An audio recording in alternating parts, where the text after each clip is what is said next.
రాముడి భక్తుల్లో అత్యంత విశిష్టుడైన హనుమంతుడికి సాక్షాత్తు సీతాదేవి వరమిచ్చిందా?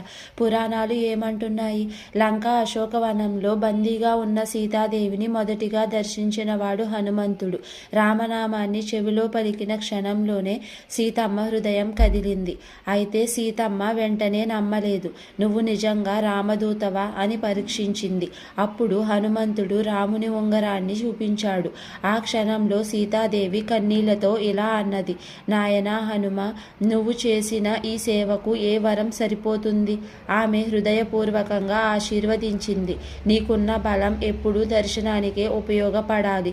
నీ భక్తి చిరకాలం నిలవాలి. విదాయ సమయంలో సీతమ్మ తన శిరోభూషణంలోని సింధూరాన్ని హనుమంతుడికి ఇచ్చింది. అది వరం కంటే భక్తికి గుర్తు. అందుకే హనుమంతుడు సింధూరం పూసుకుంటాడు. సీతాదేవి హనుమంతుడికి వరమే కాదు, అమరమైన ఆశీర్వాదం